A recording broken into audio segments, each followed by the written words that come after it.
Nós vamos continuar os estudos no livro Paraíso Restaurado. Ainda com aquela questão, né, de como ler as profecias, seria uma parte 2. Na verdade, o autor ele faz uma divisão. Ele fala sobre como ler as profecias, depois ele vai tratar da teologia lá do Éden. Só que, no final das contas, ele trata da questão da forma de ler as profecias, aponta o Éden como um referencial e passa a tratar desse referencial. Então, no final das contas, é a mesma coisa. Ele tá lidando ainda com o mesmo tema, que é aprendendo a ler as profecias. Vamos abrir em Isaías 51, verso 3. Isaías 51, 3. Nós vamos orar e em seguida nós começaremos o estudo. Porque o Senhor consolará a Sião, consolará a todos os seus lugares assolados, e fará o seu deserto como o Éden, e a sua solidão como o jardim do Senhor. Gozo e alegria se achará nela, ação de graças e voz de melodia. Amém. Vamos orar. Senhor Deus amado, mais uma vez nós damos graças a Ti por estarmos na Tua presença e rogamos ao Senhor pelas Tuas misericórdias, pelo amor que o Senhor tem à Tua santa palavra, que o Senhor abra a nossa mente, o nosso coração para que nós possamos ser sondados, Senhor Deus, pelo Teu Espírito e retirando de nós aquilo que não é bom, nos ensine, Senhor Deus, e coloque no lugar aquilo que Te agrada, que é a Tua lei.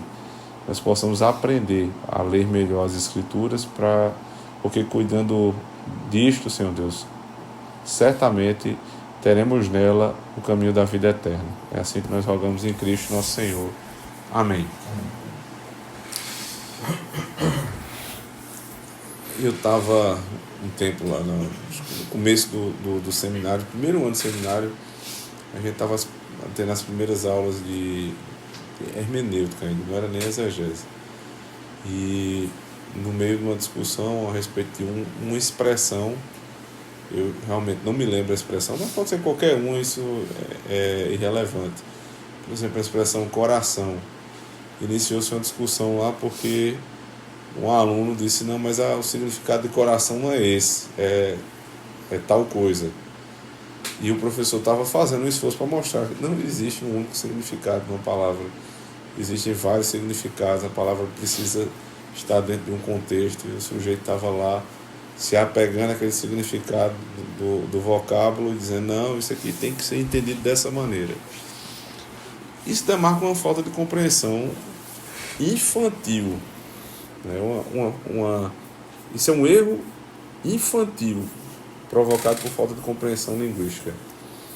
Quando você conversa com uma criança, quem tem criança em casa sabe disso aí, você tem que ter muito cuidado, porque as nossas analogias, as nossas comparações, as nossas brincadeiras que usam esse tipo de jogo de palavras, às vezes não são muito bem entendidas por eles, né? Eles são muito literais.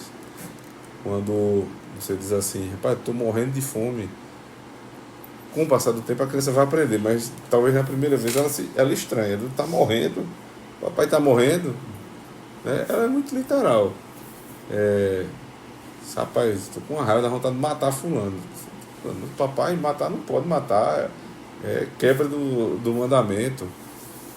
E isso são exemplos assim mais esdrúxulos, mas isso acontece com certa frequência em casa. Você está tentando falar uma coisa com sua esposa que ela entende e a criança ela fica voando, ela acha um exagero, né? Como é que pode? Isso para a criança é natural, né? Porque o universo, o vocabulário de uma criança ainda é muito ligado a um significado único, porque não teve experiências com outros significados da mesma palavra. Então ela tem essa dificuldade natural. Mas quando você chega à idade adulta e ainda permanece com essa literalidade, você tem um problema muito sério.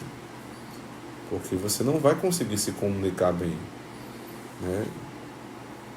A ironia as pessoas mais cômicas, mais irônicas, elas tendem a usar justamente a multiplicidade de significados para que a ironia faça sentido. É tanto que quando você não conhece o significado, ou quando a piada é uma piada interna entre alguns amigos, quem é de fora não acha graça, porque não está engajado no contexto e talvez o significado que é atribuído para aquele grupo não faça sentido para ela. Quando você tem um regionalismo também, né? Coisas que a gente diz aqui no Nordeste, e aí André pode falar muito bem a esse respeito. O cara que é de outra região não entende, pô. Você diz, rapaz, eu tô abusado de comer chocolate. Abusado? Não deu nem cartaz. A primeira coisa que eu falei, alguém vai ficar mostrando cartaz. Como é isso, Alessandro? Abusado o prefeito Leandro mesmo, quando escutou Larissa falando pela primeira vez. Ele achou estranho. Abusada, porque abusado para eles lá é abuso no sentido. Abuso sexual, né? Teve abusado? Porque se você olhar direitinho, abusado de quê, né? Pra gente, abusado é você estar enjoado de determinada coisa. Você não aguenta mais aquela mesma coisa. Então, abusado de feijão. Para a pessoa lá de fora, isso não faz o menor significado, não tem o menor sentido. André estava falando aqui? Vai atrás que.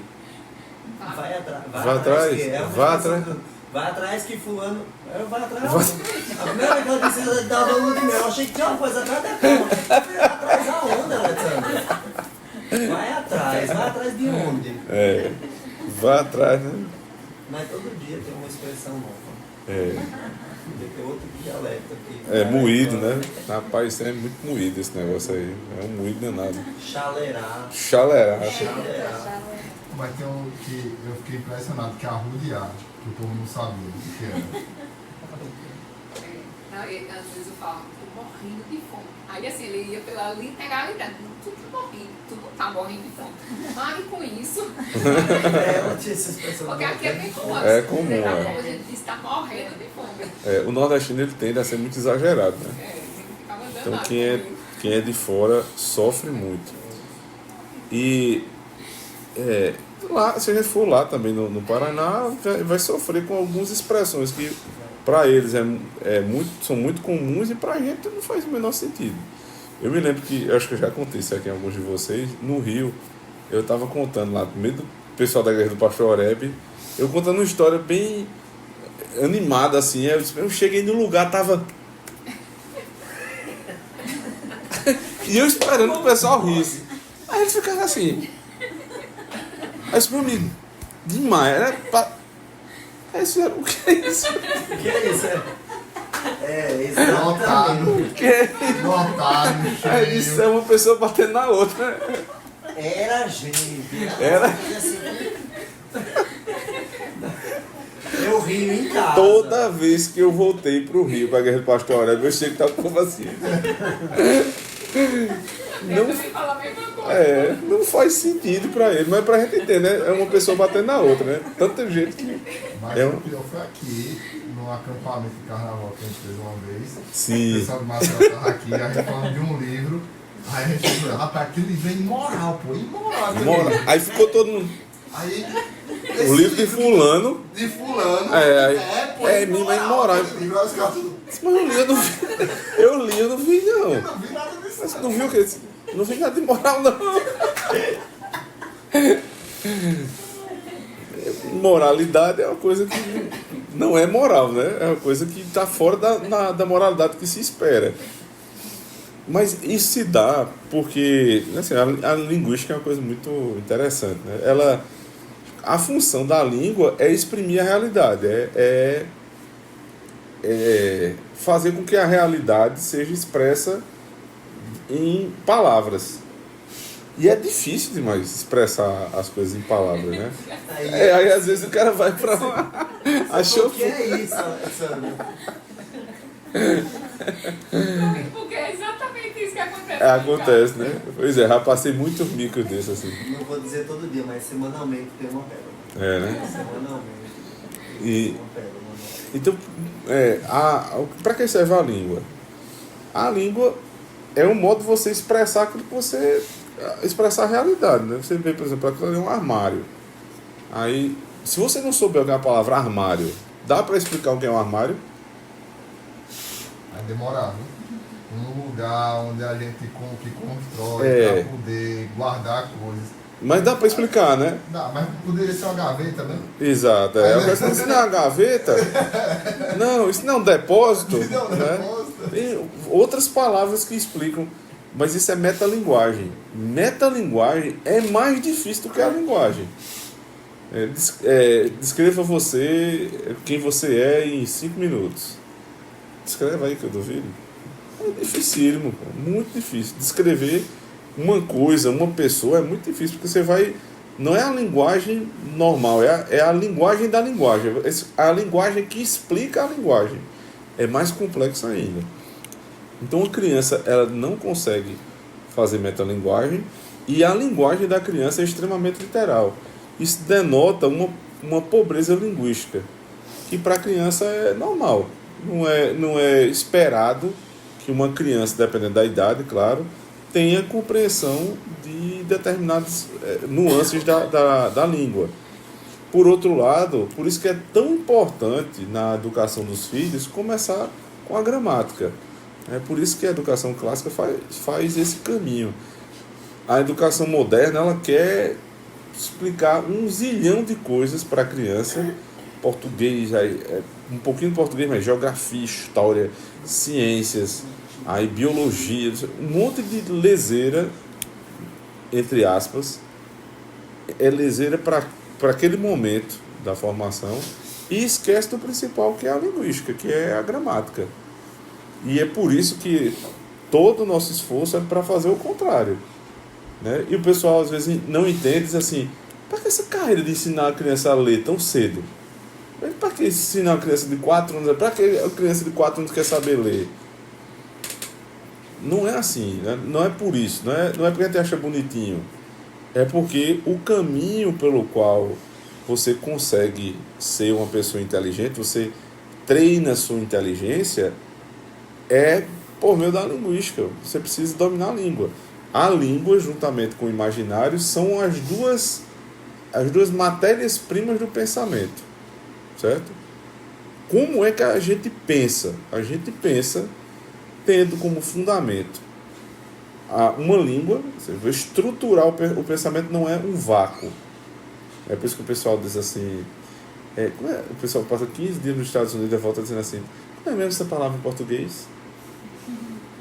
É porque eu já aprendi a pensar em inglês. Sim, você está pensando em inglês, mas você abandonou sua língua materna em pouco tempo. A gente pensa numa língua. É claro que quando as pessoas, um brasileiro passa 30, 40 anos lá, imerso de verdade, não é morando em Orlando não, morando lá, sei lá, na Virgínia, na Carolina do Sul, nesses estados que são Texas, que são extremamente aquela cultura americana raiz mesmo, que tem pouco contato com o brasileiro, provavelmente com um bom tempo eles não vão mais pensar em português. Vão pensar em inglês, mas vão pensar numa língua. Não tem como não pensar numa língua. E por outro lado, essa língua ela precisa ter tá dentro de uma estrutura da realidade, que é o imaginário.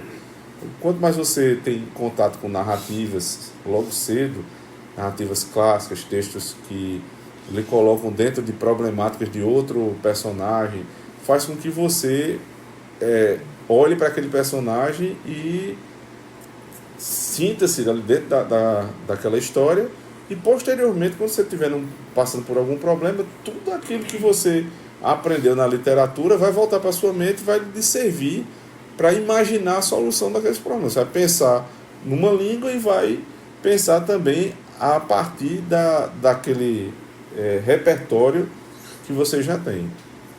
Então é muito importante ter uma compreensão linguística para não chegar nesse tipo de discussão. Não, coração não tem esse sentido. Coração é uma bomba que faz com que o sangue circule no corpo.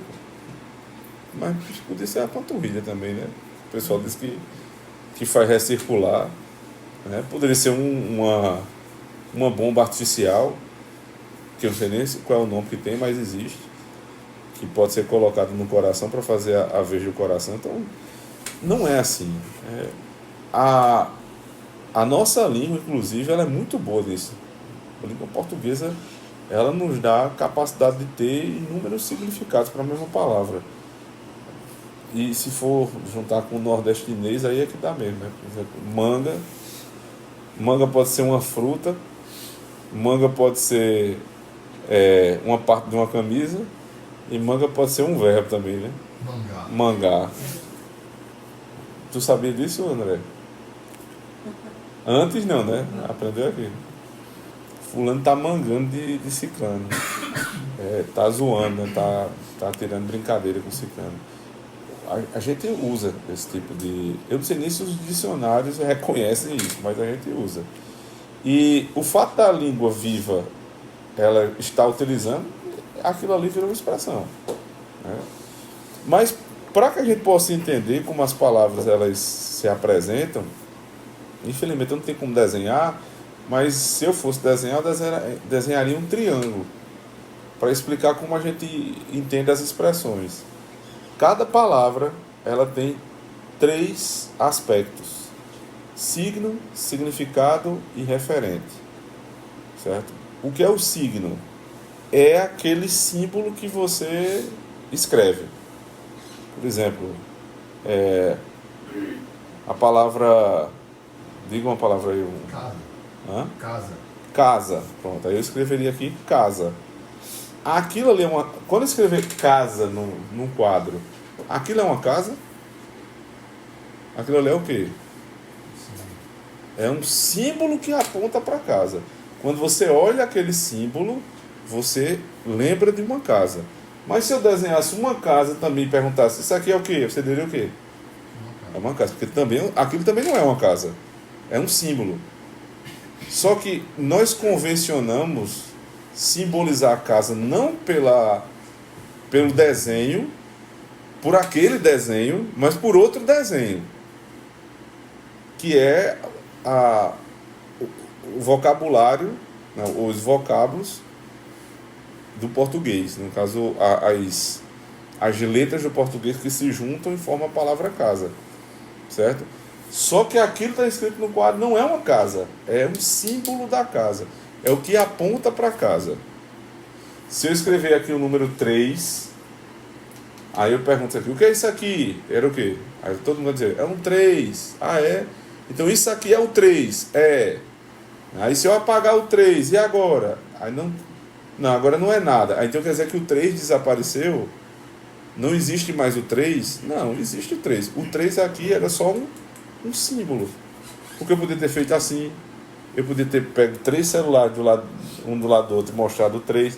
É só uma forma de apresentar, concorda? Mas não é a coisa em si. É só aquilo que aponta para a coisa. Isso é um signo. É um símbolo. Esse símbolo, ele tem também um significado. Certo? Se eu apresentar aqui a palavra casa, existe o significado da palavra casa, que é quando a gente vai para o dicionário e tem lá os significados. Significados, no plural. Né? Porque casa pode ter vários significados. Ela pode ser, inclusive, qualificada. A casa do cachorro, a casa de Deus, a casa de oração, a minha casa. Você qualifica o tipo de casa. Mas tudo é casa. E aquilo ali tem um significado. Casa é um local de morada. Sendo bem simplório na descrição. Mas a casa é um local de morada. Aí, se o cara diz assim, mas fulano mal para em casa. Fulano passa o tempo todo viajando. Tem gente que, representante, por exemplo, passa 25 dias do mês viajando e 5 dias em casa. O cantor desses cantores famosos. Aí a casa dele continua sendo casa, se ele não mora nela praticamente. Continua ou não continua? Continua, porque é a residência dele. É ali onde ele diz, eu moro lá. O cara mal para lá, mas ele diz, eu moro lá. Quem casa quer casa também. Quem casa quer casa, né? O cara que faz esse jogo. Então, isto aí é o significado. Só que o símbolo, né, que é a palavra, ou outro referente, como o desenho, tem um significado, que é o que explica o que é a palavra, mas precisa ter um referente na realidade. Certo? Eu preciso ter um referente na realidade. E aí, quando eu escrevo a palavra casa, defino casa é um lugar de morada. Certo? Aí eu apresento para vocês um prédio. Uma casa tipo chalé e uma casa daquelas quadradinhas.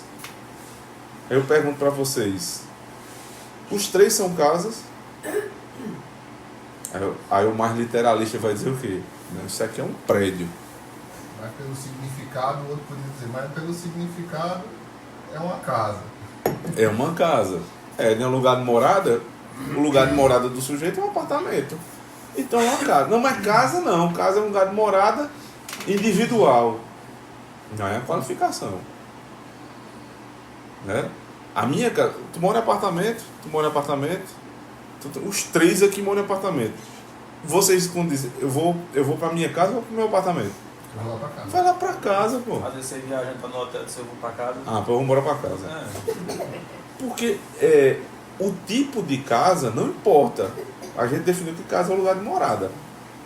Agora, numa segunda forma de pensar sobre o assunto, aí a gente diz assim, tu mora em casa ou em apartamento? Moro em apartamento, mas eu vou lá para casa. Porque a palavra casa assumiu dois referentes na realidade, porque ela tem múltiplos significados. O lugar de morada, e pode ser também a definição de um determinado tipo de edificação. Aí quando é um determinado tipo de edificação, a casa que a gente espera é uma casa unifamiliar, vamos dizer assim. Então, a referência na realidade precisa ser de acordo com aquilo que você falou. Qual é um grande problema da linguagem? É quando você atribui um significado a uma palavra que não tem correspondente na realidade. Né? O cara diz assim, você olha para o sujeito, é um negão, 2 metros de altura, o 2 de largura, fala grosso, aí diz assim, mas eu me identifico como mulher. Aí fica complicado, né, amigão? Porque a palavra homem tem um significado.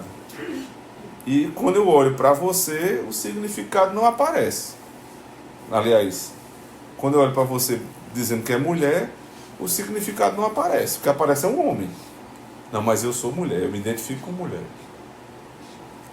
Aí a discussão é, você vai confiar na palavra dele, do negão falando grosso, dizendo que é mulher, ou você vai acreditar nos seus olhos? Eu prefiro acreditar nos meus olhos. Talvez eu não vou discutir com o negão.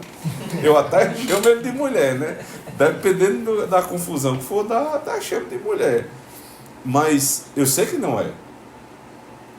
Porque na realidade, a referência da realidade do que é um homem e o que é mulher está muito definido, pô.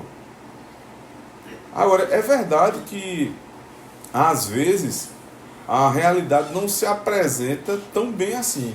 Por exemplo, domingo eu estava em João Pessoa. Eu quase não chego na igreja. Porque o carnaval de João Pessoa mais forte é a semana anterior, muito mais do que a semana mesmo do carnaval.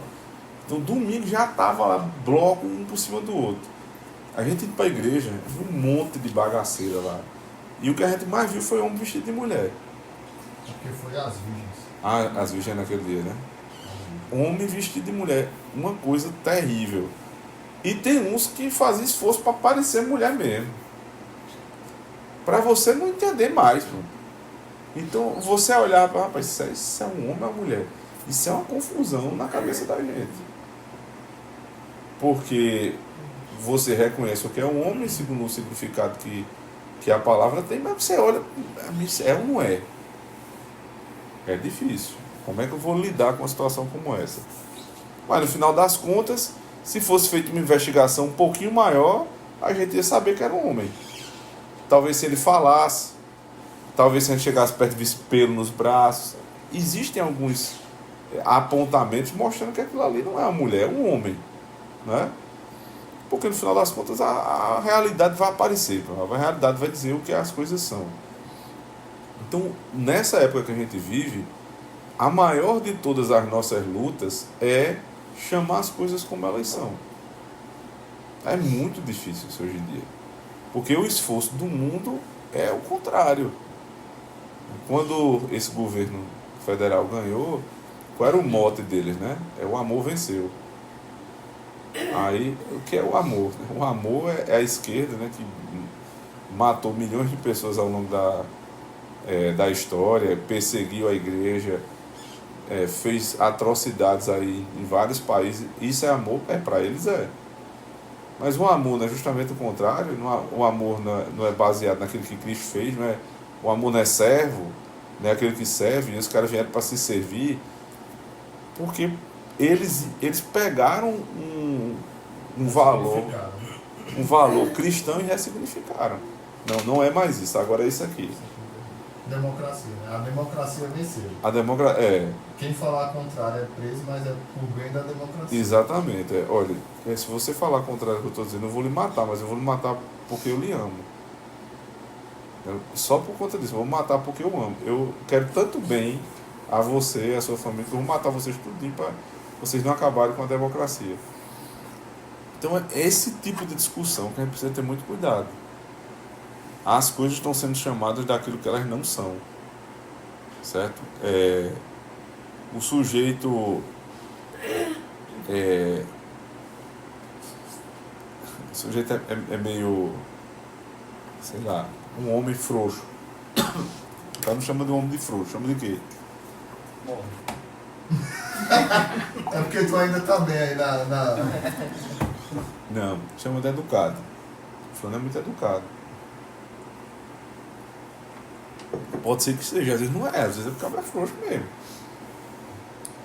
Às vezes é educado, mas às vezes é frouxo. Não, mas o que se chama hoje é educação pelo nome errado. Né? Outro é violento. Aí o cara diz, rapaz, caba macho. Não é caba macho não, ele é violento. Porque ele usa da violência não como um cabra macho de verdade usa para defender o inocente. Ele usa para oprimir, para pressionar, para fazer o que não deve. Então chamar as coisas de uma coisa que elas não são é mentira.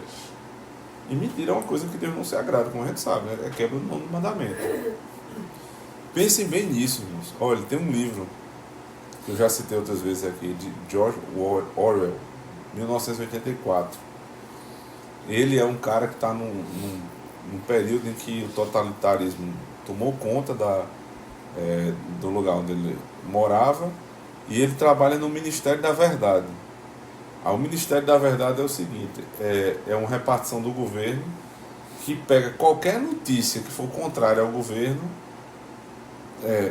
destrói o jornal ou qualquer outro meio de comunicação que tivesse ali, destrói aquela notícia e ressignifica, remonta a notícia de acordo com a verdade do governo. Então, não é a verdade histórica, é a verdade que o governo quer implantar. E o nome desse ministério é o Ministério da Verdade. Não existe nada mais atual do que isso que está acontecendo. Inclusive, uma decisão já mudada pelo governo anterior, a verdade criada anteriormente por eles, se na nova verdade que eles querem existir, eles vão atrás de todos os lugares onde tinha isso e transformam na nova verdade que eles querem. Eles pegam todos, um jornal, né, que é uma coisa comum, eles pegam todos os jornais de 3 anos atrás que diziam que o bom era, por exemplo, o bom era beber suco de uva. E aí, não, eles não querem mais que ninguém beba suco de uva. Então eles vão recolher todos os jornais, vão tocar fogo e vão colocar um novo jornal da época lá dizendo, não, nunca foi bom. Nunca dissemos isso. Uma revista que publicou algo e um dos ministros mandou recolher tudo, não foi? E fez uma nota mandando. Teve um tempo atrás que saiu uma notícia, um dos ministros mandou recolher tudo, todas as revistas. Pois é, basta lembrar da pandemia. Você viu que tinha um tipo de tratamento que estava dando certo. Aí vinha uma imposição, não, esse assunto não pode falar. A plataforma bloqueava, você não podia falar daquilo ali. Tem um remédio, ninguém sabia, realmente tem comprovação científica, mas também não tem comprovação que faz mal. Mas bloqueia, ninguém pode comprar, ninguém pode falar no assunto. Né? Vacina. Os caras fizeram umas vacinas doidas lá às pressas, e o próprio fabricante dizia: assina aqui que tudo que der aqui, daqui para frente, é a responsabilidade do governo federal. Aí o governo federal disse: não vou assinar isso não. Aí, é porque você é negacionista, extremista, genocida. A Anvisa barrou agora algumas vacinas. Foi, né? E essa semana saiu nota do ministro Lula que não tomaram a vacina ano passado. Pois é. Mas se eles forem contar essa história, eles vão fazer de um jeito que a gente pensa que na época eles já eram assim, eles já tinham um certo cuidado com vacina. Porque eles estão querendo mudar a história. O que é que eu estou tentando dizer com isso? O conhecimento linguístico é um negócio muito sério. Porque é pela palavra que nós somos convencidos por Deus da salvação, do nosso pecado, do juízo e da possibilidade de salvação, mas é pela mesma palavra que alguém te enrola, pô, e te manda para o inferno. Conhecer a língua é a ferramenta que você tem para não ser enrolado, pô. Então, essas grandes dificuldades que o meio evangélico tem de entender, ele cita ali a palavra água, né? Uma palavra que talvez não traga muita polêmica. Qual é o significado da palavra água? A água é água, pô. É aquele componente de H, duas moléculas de hidrogênio e uma de oxigênio. Pronto, é isso aí. Aí ela se apresenta aí na forma líquida, gasosa, sólida, ela pode ser, existe uma terceira forma, uma quarta forma, que eu não estou me lembrando do nome agora. Tipo vapor? É gasosa, né? Gasosa. Mas existe uma, eu me esqueço agora do nome exato, mas existe uma quarta forma dessa aparição da água, mas é tudo água, pô. O gelo é água, assim como o copo d'água é água, assim como a água do rio é água. Então, quando você vai para uma discussão dessa na Bíblia, o que é água na Bíblia? É água, meu amigo. Então, via de regra, quando eu vi a palavra água na Bíblia, eu tenho que entender que é água. Porque muita gente vai dizer: não, o que água na Bíblia quer dizer, todas as vezes que aparecer a palavra água na Bíblia, você vai entender vida eterna. Não, nem todas as vezes. Porque boa parte das vezes que falou de água era água mesmo, não tinha significado nenhum. Agora, que vida eterna é uma das aplicações da palavra água em determinados contextos, aí eu não tenho dúvida. Quando Cristo diz à mulher samaritana: dá-me água, aí ele disse: se eu te der da minha água. Mas qual foi a água que ele pediu a ela? Era água de beber, rapaz. Não era outra água, não. Era água normal. Agora, ele atribuiu um significado espiritual naquela hora. Se eu te der da minha água, você vai beber e nunca mais vai ter sede. O que é isso? Aí, de fato, vida eterna. Ele pegou um elemento da natureza, um elemento da conversa e atribuiu um significado. Uma criança entenderia? Não. Porque a criança ia achar continuar achando que era água. Mas todos os adultos entendem? Não. Muita gente não entendeu o que Jesus fala. Quando ele disse a Nicodemos, é necessário nascer de novo. Ele disse o quê? Como pode um homem já velho voltar para o ventre? Nicodemos não foi uma criança ali, né? Foi um ignorante falando daquilo ali. Mas, de fato, voltar para o ventre da mãe não é uma coisa possível. Do ponto de vista literal, não é. Mas Jesus não estava falando disso. Qual é o primeiro ponto que eu queria tratar com vocês? Nem sejam literais completamente na leitura da Escritura, mas também não saiam espiritualizando tudo, porque é aí onde vem os maiores problemas. As palavras têm um significado. E vocês precisam entender qual é o significado comum da palavra. E daí, dependendo do contexto e do gênero literário, talvez exista outra forma de explicar aquilo. Porque no Salmo 23, quando Davi diz: o Senhor é meu pastor, nada me faltará, aí ele diz logo em seguida: deitar-me faz em verdes pastos, né? Guia-me a veredas, refrigera a minha alma, leva-me a águas tranquilas, refrigera minha alma, guia-me pelas veredas da justiça por amor do seu nome. Olha, ele inicia, primeiro, é um poema. Para começar a interpretar, você saber que gênero literário é. É um poema. Um poema tende a ser mais literal no uso das palavras ou mais alegórico? É mais alegórico. Então, o pastor ali que ele está dizendo não é um pastor de ovelhas. Ele está dizendo que ele era pastor de ovelhas, porque o início da vida dele foi assim, pastoreando as ovelhas de Jessé. Depois, ele passou a ser rei, que era considerado um dos ofícios pastorais do Antigo Testamento, e ele se viu numa situação que ele precisava de um pastor. Aí ele disse: Deus é meu pastor, nada me faltará. O que é que um pastor faz com a ovelha? O pastor, ele dá alimento, ele guia a ovelha, ele não deixa a ovelha se machucar. Então todo o resto precisa ser interpretado a partir da figura principal, que é a figura do pastor. E assim, né? E aí você vai entender que não é que Deus vai lhe alimentar de pasto verdejante, né? Exato. Você vai entender que ali é uma linguagem espiritualizada, de fato. Ele vai me alimentar da palavra, ele vai me dar minha salvação. Aí o que é que prova isso? Ainda que eu ande pelo vale da sombra da morte, de fato as ovelhas indo entre um pasto e outro, passavam por caminhos perigosos. E aí o pastor que ia guiando não deixava a ovelha cair. E é isso que Deus faz conosco, ele não vai me deixar cair. Qual o vale da sombra da morte de Davi? Do personagem Davi era qual? Quem queria matá-lo? Na verdade, quase todo mundo, né? Mas especialmente... Quase todo mundo. Especialmente Saul e o filho, Absalão.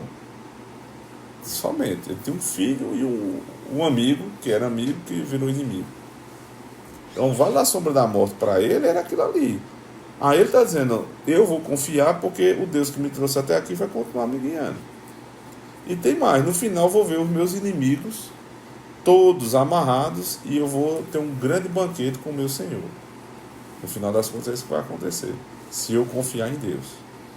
Então é assim que a gente lê a Bíblia, não espiritualizando demais, nem também sendo literal demais, mas tentando entender o contexto. Quem tem um pouco mais de conhecimento linguístico tem muito mais facilidade de ler a Bíblia. Por isso que compreensão linguística não é uma coisa que o cara vira erudito, mas é para ler a escritura melhor. Aí ele começa a falar sobre Apocalipse, né? Que Apocalipse é o livro que tem mais, assim, não tem nem comparação com nenhum outro, que tem mais símbolos. Alguém se lembra de alguns símbolos de Apocalipse, alguns termos assim bem pesados? A prostituta, o dragão, não sei quantas cabeças, né?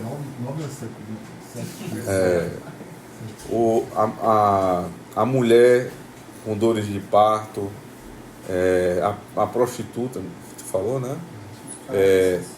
Os anjos, os cálices, as trombetas, os cavaleiros. Meu amigo, é só o que tem. É só o que tem. Aí o anjo que aparece lá nas 7 igrejas. O que é um anjo? É um anjo que passeia na igreja. Não, o anjo ali é quem? Alguém sabe? O anjo da igreja. O pastor da igreja. O pastor da igreja. Só isso. O mensageiro. É só isso. Aí o cara vai tentar entender lá qual é a palavra anjo. Foi lá. Não, porque ele estava mandando uma carta, nas 7 cartas, ele tinha que endereçar alguém. Ele vai endereçar a quem? Ao pastor da igreja. A todos os presbíteros no sentido, mas ao pastor porque era o que ia ler. Pronto, tá bom. um anjo é aquilo ali. Aí a igreja que é morna, né? A igreja que nem é quente nem é fria, estou pontativo. Meu irmão, eu já vi várias pregações, muito massa, inclusive, a respeito disso, mas é muito massa, só não é bíblica. Porque é uma explicação mirabolante para uma coisa bem específica lá da própria cidade, do rio que passava na cidade. Termal, né? Águas termais. Porque água quente tem Você toma um café, um chá, um café, né? Tá frio, você se esquenta. Tem um uso. Água fria, do mesmo jeito. Você tá com sede, você toma água gelada. Você não quer tomar água quente. Agora, água morna toma pra não serve pra nada. E água morna, se você tomar água morna, dá ânsia de vômito. O que é que Jesus estava dizendo ali com aquelas igrejas? Isso não serve pra nada, pô. Igreja que não tem demonstrado para que veio. Não tem serviço nenhum. Porque se vocês fosse quente, era uma coisa. Se vocês fosse frio, era outra. Mas vocês não são nada, pô. Não pode atribuir isso aí também para pessoas. Tem pessoas que, meu irmão, a gente chama aqui no Nordeste, mas fulano é insosso demais. Tu sabe quem é insosso? Sabe, né? Sabe antes, mas agora... Não sabia antes, mas agora sabe. Fulano é insosso, sem sal, sem açúcar. Sonso. Pelo menos é sonso. Eu sou sonso. Sonso. Sonso aqui é pessoa que se faz desentender das coisas. É outro significado. Insosso é o cara sem graça. Uma pessoa sem graça, não é? É comida insossa. Pô. É. Por isso que eu tenho. Se for literal, a pessoa vai passar. Passou a língua na pessoa para dizer que ela é insossa. Então foi. Pois é. Mas não é isso, né? O insosso é a pessoa que não tem muita serventia. Então ele aponta Apocalipse como sendo o livro que precisa ser compreendido. Só que ele diz, você não vai entender Apocalipse sem Apocalipse. Você só vai entender Apocalipse se você entender toda a Escritura. Quando a gente fez aqui a série Como Ler Apocalipse, que deve estar no canal da igreja, na série a gente aprendeu isso aí. Só lê bem Apocalipse quem leu bem toda a Escritura. Quem pula para Apocalipse vira um doido lá, tentando atribuir significado a cada uma daqueles símbolos e daqueles números, inclusive, porque tem um monte de número também, né? Tem 24 anciãos. Por que 24 anciãos? 12 mais 12. São os 12, as 12 tribos de Israel e os 12 apóstolos. Por isso que 24 anciãos. Antigo e Novo Testamento. Aí você tem os 144, 12 vezes 12. Dos 12, o que veio dos 12, o múltiplo de 12. Aí tem o 666. Tem, o que mais? 1260 dias, ou um milênio, 1000 dias. Você só vai entender isso, meu irmão, se você entender o resto da Bíblia toda.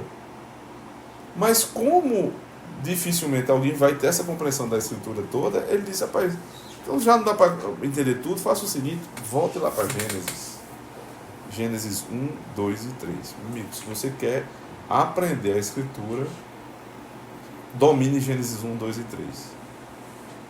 E não é à toa que no processo de recepção de novos membros, a minha parte, que é a parte doutrinária, é Gênesis 1, 2 e 3 desde sempre. Desde que essa igreja começou, eu sempre dei essa aula. Porque é dali que a gente aprende. A gente aprende criação, queda, redenção e consumação. Está tudo lá. Ou seja, a história, o panorama geral da história está aqui. Aí depois eu quero aprender os 10 mandamentos. Gênesis 1, 2 e 3. Eu quero aprender especificamente dia do Senhor. Gênesis 2. Eu quero aprender o que é homem e o que é mulher. Gênesis 2. Eu quero aprender casamento. Gênesis 2 e 3. Vai dizendo aí. Salvação. Gênesis 3. Perseverança dos santos. Gênesis 3. Meu amigo, qualquer doutrina, meu amigo. Literalmente qualquer doutrina você vai retirar a partir de Gênesis 1, 2 e 3. Porque Deus sabe que faz as coisas. Deus sabe como fazer. É a mesma coisa que acontece no livro dos Salmos, que a gente já estudou aqui. Você quer entender o livro dos Salmos, você precisa ler Salmo 1 e 2. Quando você lê bem o Salmo 1 e 2, entender porque aquilo ali é a introdução do livro dos Salmos, você vai entender o resto do Salmo todinho. Eu passei a minha vida inteira achando que o Salmo não tinha a ver nada uma coisa com a outra. Me perguntei muitas vezes por que aquela sequência do 1 ao 150, porque o 1 era o 1 e não era o 3, o 4 é o 4, não é o 5. Igreja nenhuma, ninguém me explicou. Até que quando eu estava no seminário, a gente teve acesso a um livro chamado Fluxo dos Salmos, 2 livros muito bons. Um de Tremper Longman III, que é estudando os Salmos, estudando o livro dos Salmos, não me lembro exatamente o nome, mas é um livro sobre a estrutura dos Salmos. Dá uma olhadinha aí, André. Tremper Longman III, sobre o Salmo. Isso é um desafio, né? Tá tirando onda com a minha cara. Deixa eu ver aqui. Tremper Longman III. Salmos. Vamos ver se o Google me rega. Edição Vida Nova. Esse livro, meu amigo, não tô achando não. Acho que é Como Ler os Salmos. É esse aqui. Como Ler os Salmos, Tremper Longman III. É um livraço. Me ajudou muito a entender. Depois saiu em português O Fluxo dos Salmos, que mostrou a estrutura toda com o Palmer Robertson. Ele veio inclusive para o Brasil para dar palestra sobre esse livro. Aí eu entendi. E trouxe rapidamente, eu fiz uma sequência de exposições na igreja que estão gravadas no canal também, para o pessoal também entender. Para a gente parar de ficar lendo a Bíblia como se fosse uma coisa que não faz sentido. Porque faz todo sentido. Então, para conhecer as profecias, você precisa conhecer Gênesis 1 a 3. Se você tiver com o livro aberto aí, página 35, ele diz assim: um dos temas básicos da Escritura é que a salvação restaura o homem ao seu propósito inicial. Ele aponta lá para Gênesis 1:26, que é ser a imagem e semelhança do homem, de Deus, e esse homem, que é a imagem e semelhança de Deus, exerceu o domínio. Ora, me parece que tem tudo a ver, né? Ele primeiro dizer que eu sou a imagem e semelhança de Deus, e depois dizer que eu devo exercer domínio, faz todo sentido, porque Deus é que domina todas as coisas. Então, quando ele diz ao homem crescer e multiplicar e dominar a terra, ele está dizendo, porque eu dei parte das minhas características a vocês, eu estou dizendo, dominem em meu nome. Agora, para vocês dominarem em meu nome, vocês precisam se multiplicar. Só 2 não vai dar para fazer isso. Certo? Então, toda a teologia do domínio depende desta compreensão. E lá na frente, entender a prostituta. Quem é a prostituta lá de Apocalipse? Alguém sabe? Vocês sabem. Israel. Jerusalém, Israel. A grande prostituta, o pessoal diz que é a igreja católica romana. Mamãe dizia. Né? Igreja católica, não que não seja. Mas aquela ali que está apontando não é. Por quê? Porque em momento nenhum da Escritura a Bíblia está falando da igreja romana, até porque não existia. Por que Jerusalém é a prostituta? Porque desde o Antigo Testamento foi dito isso. Isaías falou sobre isso. Osés falou sobre isso. Que Israel era a mulher que deixou Deus várias vezes. E Osés teve que buscar ela lá no prostíbulo, arrancá-la de lá, se casar com ela, para mostrar o que Deus ia fazer com Israel. E depois ela fez o quê? voltou para o prostíbulo. Então, quando eu leio isso e chega Apocalipse, eu não posso dizer que é a igreja romana, pô. Porque a Bíblia não disse história nenhuma. Ela está fazendo a consumação da história com base na história, né? Fica sem... Imagina, você conta uma história e no fim da história você atribui significados a todos os personagens que não tem nada a ver com a história anterior. Meu Deus do céu. Constrói a história inteira. Isso. Não tem nada a ver. Eu tenho uma história que é o Gui e Lulinha. Aí quando chega no final, rapaz, eles brigaram, eles voltaram, eles agora estão amigos novamente. Aí o último capítulo, que a gente quer saber o desfecho. Aí o último capítulo não tem nada a ver, tem o mesmo nome lá, mas os personagens não tem nada a ver com todos os outros capítulos do livro. Eu disse, meu irmão, esse autor é esquizofrênico. Só pode ser. Mas é o que o pessoal faz com o Apocalipse. A grande meretriz é a igreja romana. Não pode ser, meu amigo, porque a Bíblia não falou disso aí. E assim, você estava falando de Adão, domínio de Adão e tal. Aí quando você vai no Novo Testamento, que Paulo chama Cristo de segundo Adão, se a pessoa não entender O primeiro?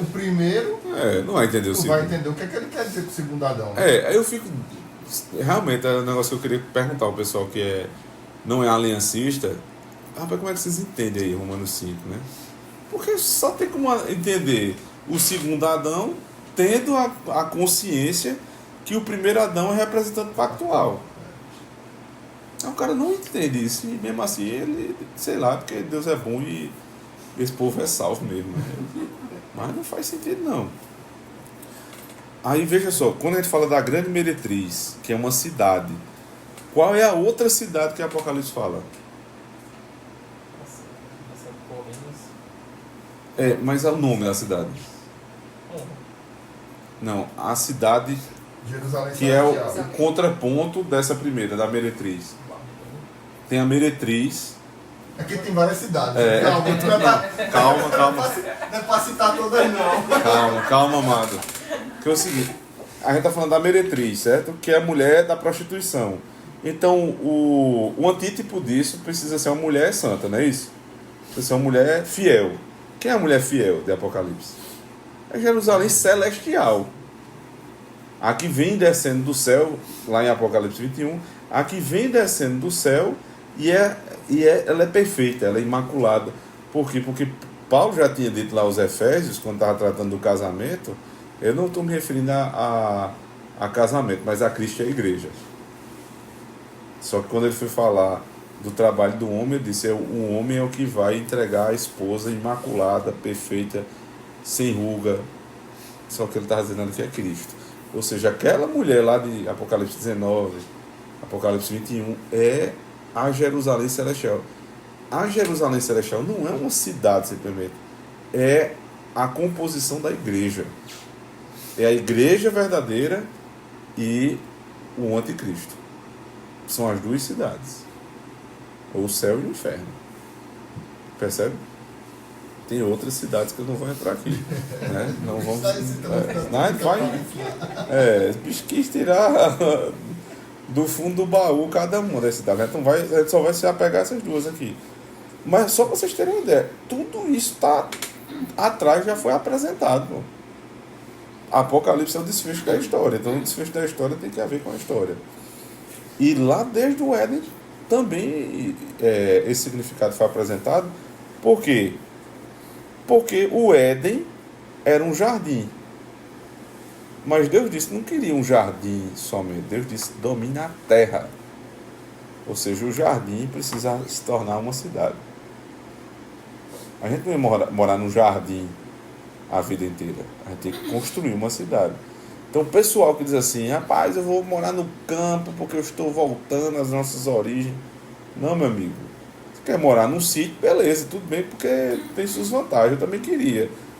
Mas não é porque a gente não está voltando na história. Deus não está rebobinando a história. A história é para frente. Começa no jardim e termina na cidade.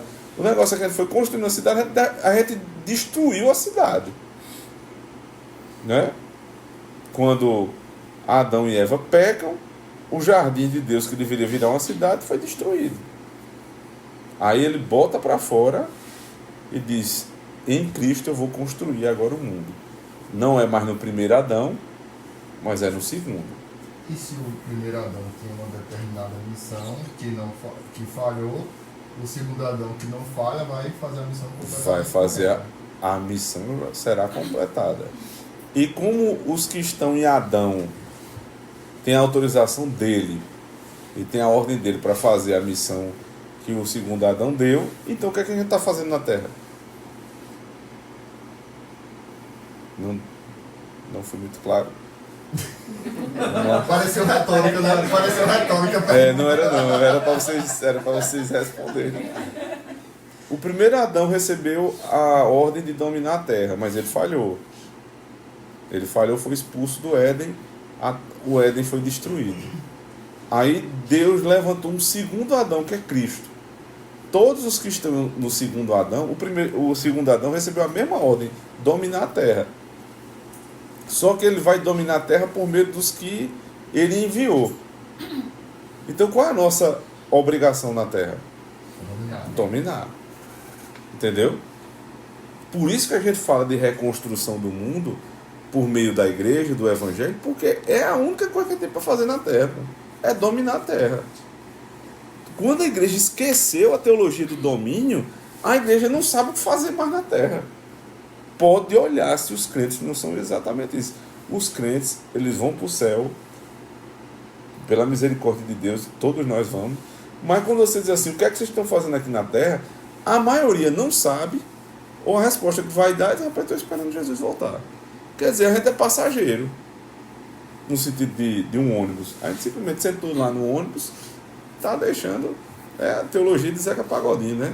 Deixa a vida me levar, a vida leva mesmo. Só quem ganha com essa teologia é ele, só o pagodeiro. A gente se ferra. A gente não está aqui para deixar a vida nos levar. A gente está aqui para dominar a terra. Eu sei isso como? Eu sei porque lá em Gênesis isso foi apontado e porque em Apocalipse diz que isso vai ser consumado. Apocalipse é a minha segurança. Não é o meu medo, né? Como Tia Vastinha Tia Vasti, ela tem medo de Apocalipse, mas ela não entende que Apocalipse é a nossa segurança. Eu já sei do final da história, meu amigo. No final da história a gente ganha. Olha, se o final da história a gente ganha, o jogo tá ganho, meu amigo. Acabou-se. Não tem que ter medo. Agora, quer dizer que amanhã eu vou ganhar? Não, talvez amanhã até perca. Né? Espero que não, mas pode ser que amanhã seja um dia de derrota. Mas não importa a derrota, o que importa é o final. Mano. Não importa. Não importa se o teu time levou 2 gols, se tu sabe que no final o placar vai ser 5-2. Tu ganhou. A gente está nessa terra com todas essas certezas, certo? O time da gente começou perdendo, mas no final a gente ganha. Aí a gente vai ficar sentado no banco de reserva, esperando? Não é assim. Eu sei que o time vai ganhar, mas eu não vou ser negligente. Eu vou entrar em campo e vou jogar.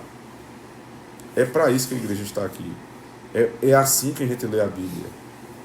A gente lê como vencedor, não como perdedor. Então eu espero muito, irmãos, que ao ler as profecias, e eu imagino que os irmãos não vão ter tanta habilidade de entender cada significado de cada coisa, mas não tem problema, vocês têm presbíteros que podem ajudar. Vocês leiam com essa perspectiva. Peraí, isso aqui eu não entendi. Eu não vou forçar a barra aqui e sair espiritualizando com um monte de loucura um negócio que eu não sei. O caminho mais seguro para entender a leitura de qualquer texto é o caminho mais fácil. O caminho mais simples. Água é água, pão é pão, será Jerusalém é Jerusalém. E quando não for isso, aos poucos eu vou entender as analogias que as profecias fazem. E na nossa construção de fé, o Leandro já fala sobre que os textos mais complexos devem ser esclarecidos a partir de textos mais simples. Textos mais simples, exatamente. Assim, por exemplo, quando o senhor falou, né, do pão. Pão é pão. Aí, existem outros significados para pão, o próprio que Cristo deu, mas é um significado que foi dado na Escritura também, não é um significado de uma pessoa que nem o pessoal faz com o Apocalipse, né? O pastor citou na aula passada que ele estava, né? O chip não sei o que, é o do cartão de crédito, é o que vai instalar não sei o que, a marca da besta não sei o que. Eles não vão, a palavra não vai ter um significado lá que não é uma coisa que a Bíblia ia explicar. Porque senão como é que as pessoas iam entender? E se a Bíblia foi escrita para a gente entender, como é que ia ter uma coisa que você só ia entender 2000 anos depois? É. Só para a gente finalizar, o texto que a gente começou lendo diz assim, Isaías 51. Com certeza o Senhor consolará a Sião e olhará com compaixão para todas as ruínas dela. Ele tornará seus desertos como Éden, seus ermos como o jardim do Senhor. É um paralelismo, né? Éden e jardim do Senhor é a mesma coisa. Isaías está escrevendo no momento em que Israel está perdendo. Israel já foi invadido na região norte pela Babilônia. Eles vão passar um outro sufoco com os assírios. E Isaías está profetizando, mas ele está dizendo o seguinte: depois disso tudo passar, Deus vai ter compaixão de Sião e ele vai restaurar a terra. Aí ele compara com o quê? Com o Éden. A restauração é como, não é o Éden. Não é o Éden. O final da história não é o Éden. A gente não está rebobinando a história. Mas lá no fim vai ser como o Éden. O homem era santo no Éden, ele vai ser santo no final. Mas exatamente igual como no Éden? Não. Por um motivo óbvio. Adão, no Éden, podia pecar ou não pecar. Quando a gente estiver no céu, a gente não vai poder pecar. Então não é exatamente como no Éden, mas é análogo a... O céu é descrito assim, de uma maneira belíssima, né? Como o Éden. Mas não é igual, porque o Éden é um jardim e a descrição do céu é uma cidade. Deus estava presente no Éden, mas não como vai estar na Jerusalém Celestial. Lá você vai ver Deus. Adão não podia ver. Então toda essa linguagem, irmãos, de restauração é porque a gente está indo de volta para o Éden. A gente está caminhando para o Éden. Só que quando a gente chegar lá, não vai ter um jardim, vai ter uma cidade. E como é que eu sei disso? De Gênesis a Apocalipse, é isso que é falado da Escritura. Amém. Amém. Vamos orar?